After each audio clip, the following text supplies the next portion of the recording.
Student, मैं Prajapati Mishra, class 10 economics chapter 2 में एक इम्पॉर्टेंट क्वेश्चन को आज हम लोग डिस्कस करेंगे कि अनऑर्गेनाइज सेक्टर में जो कामगार हैं, जो काम करने वाले लोग हैं, उनका शोषण किया जाता है क्या आप इससे सहमत हैं? अगर आप इससे सहमत हैं तो उसके कारण क्या क्या हैं, बताइए। अनऑर्गेनाइज सेक्टर में जो काम करने वाले लोगों के साथ एक्सप्लॉयटेशन होता है, अगर होता है तो क्या आप इससे सहमत हैं? अगर हैं तो इसके कारण क्या है? तो इसका आंसर मुझे ऐसा लगता है कि बहुत सारे स्टूडेंट यस में आंसर देंगे, क्योंकि मैंने इस चैप्टर में आपको शुरू से बताया है कि organise sector and unorganise sector में डिफरेंस क्या है। अनऑर्गेनाइज सेक्टर में जो है छोटी मोटी इकाइयां हैं जिसमें व्यक्तियों को काम मिलता है और ये सरकारी नियंत्रण से बाहर होती हैं। इसमें गवर्नमेंट का इंटरफेरेंस होता नहीं है। दूसरा देखते हैं कि इनमें नियमों एवं अधिनियमों का पालन नहीं किया जा सकता। क्योंकि इसमें नियम और अधिनियम नाम की कोई चीज़ होती ही नहीं है। थर्ड बात करें तो एक तो अनऑर्गेनाइज सेक्टर में जो वेजेस तो कम मिलता ही है और काम ज़्यादा, और वो भी तनख्वाह जो है समय पर नहीं मिल पाते। आगे इसके ड्रॉबैक्स को देखते हैं तो पता चलता है कि अनऑर्गेनाइज सेक्टर में ना तो ओवर टाइम है, ना कोई सीएल है, ना कोई ईएल है, ना कोई नेशनल हॉलिडे है, ना कोई बीमार पड़ने पर कोई छुट्टियां मिलती हैं, ना या इनका कोई प्रावधान भी नहीं है। और ड्रॉबैक्स देखें तो जॉब सिक्योर नहीं है, रोजगार सुरक्षित नहीं है।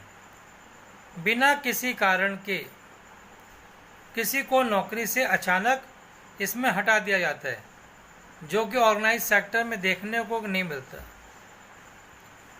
और अगर मान लीजिए किसी कारण से उन्हें हटा भी दिया गया तो उनको ना तो पेंशन, ना प्रोविडेंट फंड की रकम मिल पाती है। जबकि ऑर्गेनाइज सेक्टर में अगर किसी को काम से हटा भी दिया जाता है तो उसको पीएफ और ग्रेच्युटी और जो उनके पैसे जो जमा है वो मिल जाता है। इसलिए इन कारणों के आधार पर हम लोग बता सकते हैं कि अनऑर्गेनाइज सेक्टर में जो काम करने वाले लोगों के साथ एक्सप्लॉयटेशन होता है। ओके, एक और इम्पॉर्टेंट टॉपिक को देखते हैं कि क्या इकोनॉमिक एक्टिविटी के आधार पर, आर्थिक गतिविधियों के आधार पर primary, secondary and tertiary sector का डिवीजन का होना जरूरी है? क्या आर्थिक गतिविधियों का प्राथमिक, द्वितीयक और तृतीयक क्षेत्र में विभाजन की उपयोगिता है तो क्यों है? तो देखिए, आर्थिक क्रियाओं का वर्गीकरण करने के लिए, इकोनॉमिक एक्टिविटी की जानकारी प्राप्त करने के लिए प्राइमरी, सेकेंडरी, टर्सरी क्षेत्रों में करना, अलग अलग करना बहुत ही ज़रूरी है। क्योंकि हमें इन क्षेत्रों में लगे हुए लोगों का परसेंटेज ज्ञात हो पाता है कि प्राइमरी सेक्टर में, सेकेंडरी सेक्टर में और टर्सरी सेक्टर में कितने प्रतिशत लोग कार्य कर रहे हैं। सेकेंड, यह देश के डेवलप को भी दर्शाता है, विकास को भी दर्शाता है। अगर जिस कंट्री में सेकेंडरी और टर्सरी सेक्टर में ज़्यादा लोग इन्वॉल्व हैं, संलग्न हैं, तो उसे विकसित देश माना जाता है। मीन्स कि जिस कंट्री में सेकेंडरी और टर्सरी सेक्टर में ज़्यादा लोग इन्वॉल्व हैं, लगे हुए हैं, कार्यों में लगे हैं, तो वो देश विकसित देश मान लिया जाता है। और अगर जिस देश में प्राइमरी सेक्टर में ज़्यादा लोग इन्वॉल्व हैं, उसे डेवलपिंग कंट्री, विकासशील देश माना जाता है। और यह देश के जीडीपी में योगदान को भी बताता है कि प्राइमरी सेक्टर से कितना परसेंट जीडीपी।